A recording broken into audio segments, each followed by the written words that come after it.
Okay, so a new day started here.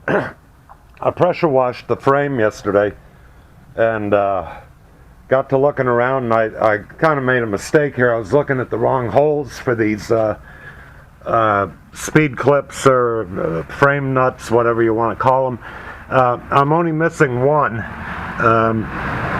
This one is here, and I looked on the internet and of course, looked at auto parts stores, and all they do is they sell a kit with heavy-duty bolts and heavy-duty nuts, which, I mean, this is a Ford Ranger. What the fuck do you need heavy-duty for, right? I mean, the beds are made of tin, or aluminum foil, basically. And you need heavy-duty bolts for that, and they're $50 for a kit. They can kiss my ass. I need one speed nut here, or frame nut. So what I found is I had while working with Mercedes, I had a bunch of boxes of parts, and a lot of them new. And this is a subframe mount nut, a frame nut that I flattened out on one side. Now I've had a box of about 100 of these things, or a couple boxes, and I know I junked them. I scrapped them out, took them to the scrap yard. I thought I had one more whole box, but this is the last one that was in that box, so I've got to be careful. But what I'm going to do here is, oh, by the way, if anybody cares, the thread on this is it didn't match up to anything in my metric kit, and it didn't match up to anything in my US kit either. So the thread pitch and the diameter are something of a specialty, I guess, or I don't know what. But in either case, the Mercedes subframe mount thread is the same, except these are a pinch nut, if you will.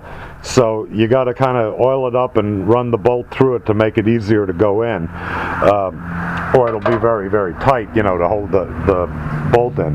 Now these subframe, the Mercedes subframe speed frame bolt, nut, whatever you want to call it, these fit the 107 chassis Mercedes, which is your 450 SL, your 560 SL, any of that SL series, not the 129 series. The slope nose, they don't have that. The early ones had the subframe, and that's what these are for. So if you're looking for this, it's the same pitch, same thread, same diameter. So what I'm going to do is I'm going to move one of these original clips up to the front, and I'm going to put this one back here, and at least that way if it moves I can hold it. But what I'm going to do is I'm going to put this under the frame rail. I'm going to cut this tab off just long enough to go under here and line up. And then I'm going to put a spacer on this bolt. I'm going to tighten it up, and then I'm going to take a hammer and just bend this over like this. Now it won't hold on like these with the hole, where it can't get out of the hole, but it'll stay on the frame. And I can reach up under here from the back, where I can't do that up front, being in the bed, and I can take the tailgate off and even hold it there if I have to. So that's the latest little thing that I've come across, and of course that part was free. And like I said, if you need just one of these or whatever, I'm sure if you go to a shop that works on Mercedes, almost any shop, you usually use the old ones that came out of the car. For some reason, they're made of stronger metal, and they don't bend when you tighten the bolts down on the subframe. These newer ones that come with the kits, they twist and bend, and then they go flinging around in the frame, so we never use these. That's how I ended up with all these new nuts, if you will, frame nuts. So there's an alternative for anybody that gets into a pickle with one of these, or maybe they've been rusted or stripped out. When you're pulling them out, they just take threads with them, or they come loose.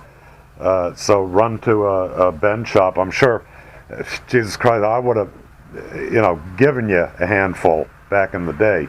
And of course, the dealership probably wouldn't be that good of a place because I doubt they're working on as many 107s as they used to, even though subframes, doing subframe mounts on them is a common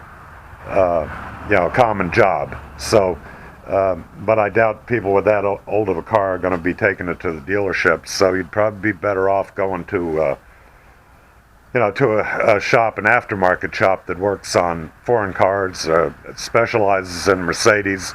They're going to have a bunch of these laying around, trust me. All right, so I'm going to get to work, and I'll show you what I end up with here after I get this set up. So until then, stay tuned. Okay, so my Rube Goldberg method here is I just used a couple of old spacers and crap I had laying around with a big washer. I put the speed nut under there to the furthest end of the hole because it's got to move around in there. And basically, if this works out, I'm just going to bend that tang over a little at a time. Just about like that. And then we're going to take a hammer and knock it over a little bit more. Okay. And then take that apart. There, up. Okay.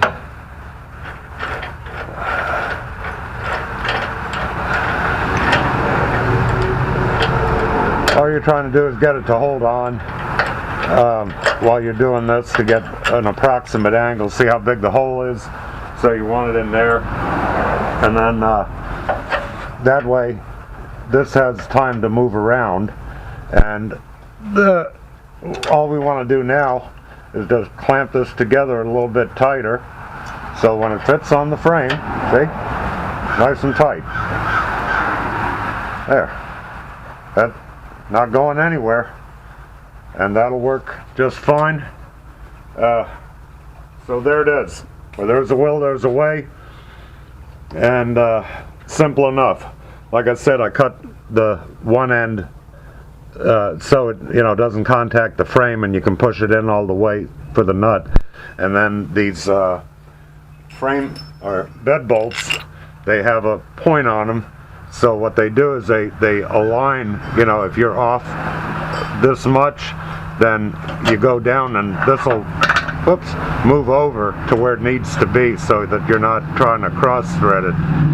That's it. That's that portion of it. Now I saved myself $50, which would have doubled the value of the truck, but that's it.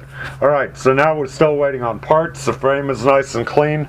I think I'll clean up a little bit of this wiring and get it hung up on the frame a little bit better. I got to put a couple ends on it. Somebody put a ground wire on a rusty bolt on the frame here that's not going to come off very easily, but it's a good ground. We'll leave that alone, and I'll hook my trailer wiring up when we get back to that point. So I'm still waiting on the fuel pump and the hose, so I guess later on in the week we'll continue, but I'm glad that this is done and over with. So the truck bed is basically ready to go on just fine after I get the fuel pump and everything else done. So that's it for today, kids. All right, take care.